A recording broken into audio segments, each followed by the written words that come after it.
जब इस देश में रहने वाले इस देश को बदलने की सोचेंगे तो बदलाव नहीं आएगा, क्योंकि चेंज लाने के लिए सोचना नहीं पड़ता बल्कि कदम उठाना पड़ता है।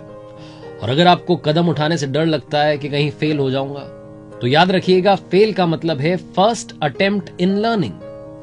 फेल की ये नई डेफिनेशन देने वाले थे हमारे देश के 11वें राष्ट्रपति, missile man of India, doctor APJ Abdul Kalam साहब, जिन्होंने ना सिर्फ सोचा बल्कि कदम उठाए, वो काम करके दिखाया। एक बेहतर भारत के लिए हमेशा काम करते रहे, एक बेहतर भविष्य के लिए हमेशा काम करते रहे, जिन्होंने अपनी अंतिम श्वास भी आराम करते हुए नहीं ली बल्कि काम करते हुए ली, बच्चों को पढ़ाते हुए ली, उनका भविष्य उज्जवल बनाते हुए ली। डॉक्टर एपीजे अब्दुल कलाम साहब, जिनका परिवार 10, 12, 15, 20 लोगों का नहीं था, पूरा हिंदुस्तान उनका परिवार था। नमस्ते दोस्तों, मेरा नाम है आरजे कार्तिक। आपका स्वागत है मेरी नई सीरीज सीखोगे नहीं तो जीतोगे कैसे में। और आइए आज बात करते हैं 5 learnings from doctor APJ Abdul Kalam साहब। लर्निंग नंबर 1, सबसे बड़ी बात जो डॉक्टर कलाम साहब से सीखनी चाहिए, वो कहते थे थिंक एंड एक्ट डिफरेंटली। अलग सोचना शुरू कीजिए, अलग करना शुरू कीजिए। उसके लिए क्या करना है? सबसे पहले करेज लेकर के आना है, साहस लेकर के आना है उन रास्तों पर जाने का जिस पर कोई नहीं जाता, जो अनएक्सप्लोर्ड हैं, उन पर जाने का करेज लेकर के आइए। करेज लेकर के आइए कि आप अलग सोचेंगे और अलग करके दिखाएंगे। करेज लेकर के आइए कि आप कुछ इन्वेंट करेंगे। करेज लेकर के आइए कि आप अपनी शक्ति का, अपने सामर्थ्य का पूरा इस्तेमाल करेंगे और चाहे जो प्रॉब्लम आ जाए उसे सॉल्व करेंगे और आखिर में जीत आपकी होगी। डॉक्टर कलाम साहब कहते थे कि हमारा देश, जिसमें इतनी आबादी है, जहां एक सीट के लिए हजारों बच्चे, लाखों बच्चे एग्जाम में अपीयर हो रहे हैं, फाइट कर रहे हैं, उसमें आप उस सीट तक कैसे पहुंचेंगे? आप तब पहुंचेंगे जब आप अपने माइंड में अलग सोचना शुरू करेंगे और फिर उस पर अलग एक्ट करना शुरू करेंगे, अलग तरीके से काम करना शुरू करेंगे, तब आप उस एक सीट तक पहुंचेंगे। एक छोटा सा एग्जाम्पल मुझे याद आता है। डॉक्टर कलाम साहब एक बार बच्चों को स्पीच दे रहे थे और अपने बचपन की जो घटना है वो सुना रहे थे। डॉक्टर कलाम साहब ने बताया कि उनकी माता जी सबके लिए भोजन पकाती थी। शाम में सब लोग भोजन कर रहे थे घर में, तो पिताजी की थाली में जली हुई रोटी आ गई। डॉक्टर कलाम साहब कहते हैं कि मैं उस वक्त सोच रहा था, किसी ने नोटिस नहीं किया।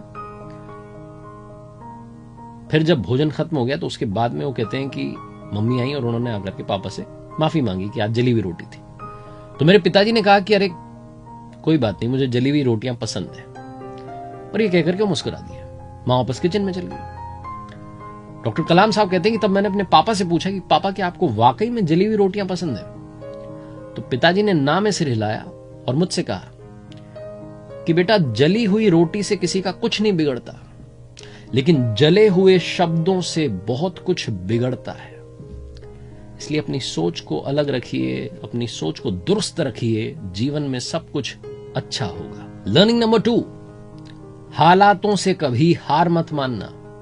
यह बात डॉक्टर कलाम साहब से बढ़िया किसी और से सीखी नहीं जा सकती। यह हम सब जानते हैं, हम सब ने अलग अलग जगहों पर, अखबारों में, आर्टिकल्स में पढ़ा है कि डॉक्टर कलाम साहब का बचपन घोर गरीबी में बीता था। उन्होंने रेलवे स्टेशन पर जाकर के अखबार तक बांटे थे। जब वो 8 साल के थे तब वो गणित पढ़ने के लिए, मैथ्स पढ़ने के लिए सुबह 4 बजे जग करके पहुंच जाते थे। जो मैथ्स के टीचर थे वो सिर्फ 5 बच्चों को मुफ्त में ट्यूशन देते थे और सुबह 4 बज करके नहा करके जाना पड़ता था। नहा करके इसलिए जाते थे क्योंकि जो टीचर थे वो बिना नहाए जो आते थे बच्चे, उनको पढ़ाते नहीं थे। तो सुबह सुबह नहा करके तैयार होकर के पहुंच जाते थे। वहां से वापस आने के बाद में नमाज पढ़ने के लिए जाते थे और वहां से वापस आने के बाद में अखबार बांटने के लिए रेलवे स्टेशन, बस अड्डे पर पहुंच जाते थे। अपने बचपन में हर वो दिन डॉक्टर कलाम साहब ने देखा जो संघर्ष का था, लेकिन उन्होंने कभी मुंह नहीं मोड़ा। कभी ये नहीं सोचा कि चलो ये छोड़ करके अब कुछ और करते हैं, अपने सपने को छोड़ देते हैं। नहीं। पाश की एक कविता है, वो कहते हैं कि सबसे खतरनाक होता है सपनों का मर जाना। इसलिए सपनों को मरने मत दीजिए, उन्हें जिंदा रखिए, वही आपको उड़ने में मदद करेंगे। हालातों से कभी मुंह मत मोड़िएगा और उम्मीद को जिंदा रखिएगा, क्योंकि जो उम्मीद का साथ छोड़ देता है, जिंदगी उसका साथ छोड़ देती है। लर्निंग नंबर 3, जिंदगी में विजन होना चाहिए। लोग कहते हैं कि विजन होना चाहिए या स्ट्रैटेजी होनी चाहिए। सबसे पहले क्लियर विजन होना चाहिए। अगर आपका सपना ही क्लियर नहीं है तो आप कोई भी स्ट्रैटेजी लेकर के आ जाइए, वो आपके लिए काम नहीं करेगी। दुनिया का कोई मंत्र आपको जीत नहीं दिला सकता अगर आपको पता ही नहीं कि आपकी मंजिल क्या है। तो लाइफ में सबसे पहले अपने विजन को क्लियर कीजिए, आप करना क्या चाहते हैं, बनना क्या चाहते हैं। उसके बाद में राइट स्ट्रैटेजी अपने आप अडॉप्ट कर लेंगे। जिनका विजन क्लियर होता है वो अपने माइंड को उस तरीके से नर्चर करते हैं, उस एनवायरमेंट में अपने आप पहुंच जाते हैं और मंजिल तक पहुंच जाते हैं। डॉक्टर कलाम साहब का जो विजन था वो ये था कि भारत को बेहतर भारत बनाया जाए, एक एजुकेटेड सोसाइटी बनाई जाए, एजुकेशन सब तक पहुंचे। आप समझिएगा उनकी जिंदगी में जो बड़े बड़े लम्हे आए, जिसमें एक सबसे बड़ा लम्हा था कि वो राष्ट्रपति पद के लिए चुने गए। उस वक्त के जो प्रधानमंत्री थे अटल बिहारी वाजपेयी साहब, वो कॉल कर रहे थे, कलाम साहब से बात करना चाहते थे, उन्हें बताना चाहते थे कि हमने आपका नाम चुना है, हम आपको राष्ट्रपति पद के लिए नॉमिनेट करना चाहते हैं। लेकिन कलाम साहब उस वक्त बच्चों को पढ़ा रहे थे, क्लास ले रहे थे, तो कॉल रिसीव नहीं कर पाए। जब क्लास खत्म हो गई उसके बाद में जाकर के उन्हें बताया गया कि आपके पास आपके लिए कॉल आ रहा था प्राइम मिनिस्टर साहब का, फिर उनकी बात हुई, फिर उन्होंने हामी भरी और वो राष्ट्रपति चुने गए सर्वसम्मति से। जो बातें हुई, बाद में उनके खिलाफ किसी ने चुनाव भी लड़ा था, लेकिन ज्यादातर उनके समर्थन में थे। डॉक्टर कलाम साहब की ये जो बात है ना, पढ़ाने वाली, सोसाइटी को बेहतर बनाने वाली, इंडिया को इंडिपेंडेंट बनाने वाली, इंडिपेंडेंट बनाने वाली बात इससे भी समझिएगा कि जब वो आखिरी सांस उन्होंने ली, जब वो ये दुनिया छोड़ करके गए, तब भी वो शिलोंग में बच्चों को पढ़ा रहे थे। 60 सीट्स की जो कैपेसिटी वाली क्लास होती थी उसमें 350 तक बच्चे बैठ जाते थे, क्योंकि बच्चे सीखना चाहते थे, कलाम सर की क्लास को मिस नहीं करना चाहते थे। ये उनका विजन था और इसी विजन के लिए वो आखिरी तक काम करते रहे, भारत को बेहतर भारत बनाने के लिए। लर्निंग नंबर 4, लाइफ में हाई गोल्स होने चाहिए। ये बात वो बार बार हर स्पीच में कहते थे। तो एक बार एक इंटरव्यूअर ने पूछ लिया पत्रकार ने कि सर आप बार बार कहते हैं हाई गोल्स होने चाहिए, क्यों, इससे आपका मतलब क्या है? तो डॉक्टर कलाम साहब ने समझाते हुए कहा कि life with high goals is like a balloon in the air. जैसे वो बलून होता है ना हवा में, वो तभी तक हवा में रहता है जब तक उसमें हवा रहती है। वैसे ही लाइफ तब तक एग्जिस्ट करती है जब तक कि उसमें गोल्स होते हैं, सपने होते हैं, ड्रीम्स होते हैं, उम्मीद होती है। गुलजार साहब ने भी इसको दूसरे शब्दों में कहा है कि बेवजह यहां ना रहो मियां, वजह होनी चाहिए, सपने होने चाहिए, गोल्स होने चाहिए। वो हमेशा स्टूडेंट से कहते थे कि एम्बिशंस हमेशा हाई रखिए। उन्होंने भी अपनी जिंदगी में गोल्स को हमेशा हाई रखा, एम्बिशंस को हाई रखा। 1997 में उन्हें भारत सरकार ने सर्वोच्च सम्मान भारत रत्न प्रदान किया और देश के सिर्फ तीसरे राष्ट्रपति थे जो सर्वोच्च पद पर पहुंचने से पहले सर्वोच्च सम्मान पा चुके थे। ऐसे थे हमारे कमाल के डॉक्टर कलाम साहब। Learning number 5, humanity is the best religion.